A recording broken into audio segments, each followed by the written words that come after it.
Hi, as we know, on Friday the government announced changes to the furlough payment scheme, and this is going to impact on employers and employees throughout the land that have been furloughed and may yet be furloughed for the next week or so. I'll explain that in a moment. The government is clearly intending to wind down the furlough payment scheme, but they're not looking at an abrupt end to it. It is being wound down and it's being done on a gradual basis.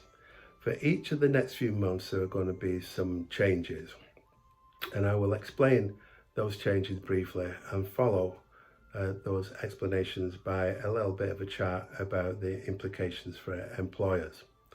So the first change is going to be that as of the 30th of June, 30th of this month, no one will be eligible for furlough payments. You won't be able to register employees for furlough payments after the 30th of June. But added to that is that they must have been furloughed for a minimum of 3 weeks prior to being registered for furloughing and on the 30th of this month. That means that anyone furloughed after the 10th of June will not be eligible for furlough leave payments. That's the first change. Second change, in July, you will be able to bring in employees on a part-time basis. The government will pay 80% of the wages or the salaries that are not paid within that. So if you employ someone for 1 day in a week, then the government will pay 80% of the 4 days remaining. The furlough scheme is extended for that. So there's a change that I think will be of great value to a lot of employers that need to start building back their businesses and are not going to be able to jump back into exactly what it was in January. Things have changed. Customer bases will often need to be rebuilt. The next change is that from August, the government will continue to pay 80% of the wages, but the employer is required to pay the employer national insurance contribution and the employer pension contribution. So a small price, if you like, that the employer is having to pay in August. In September, things change again. In September, the government will pay 70% of the employer's wages or salary up to a maximum of £2,187.50. The employer will pay the remaining 10% and will pay the employer national insurance contributions and pension. In October, that changes again, and the government will pay 60%, that is up to £1,875. The employer will pay 20% and will pay the employer NI contributions and the employer pension contributions. So we can see a phased return there. For self-employed people, the self-employed income support scheme is going to be extended, and the self-employed people that are eligible will be able to claim a one-off grant, a final one-off grant, which is capped at £6,570. That eligibility has been discussed before, and if it applied to you in the first instance, it will apply to you in this instance, and you will be able to claim up to that amount. Excuse me. So that's basically the scheme. So let's just have a very quick recap. From the end of June, no more registration for furlough leave payment.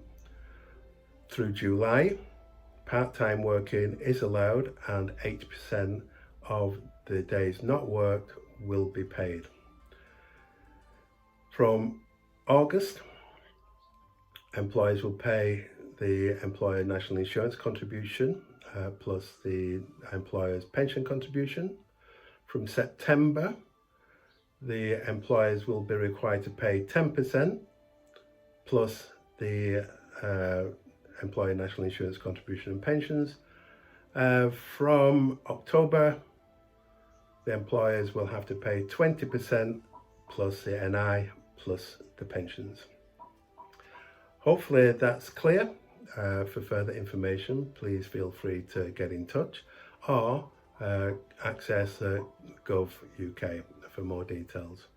But it's clear that what the government is looking for is a winding down of the furlough payment scheme and an increase in the employers and employees going back to work, going back into business and rebuilding the economy. It's not in any way resembling the V-shaped recession that people were talking about some months ago. And as I predicted, it's more in the traditional shape of a slowing down, followed by a bottoming out, followed by an increase, a bit like looking at two hills in a valley. So things are not going to bounce back quickly. We have to recognise that we are entering what is one of the worst recessions in history, certainly in our living history for the vast majority of us. We've never experienced something like this. Hopefully we'll never have to do it again.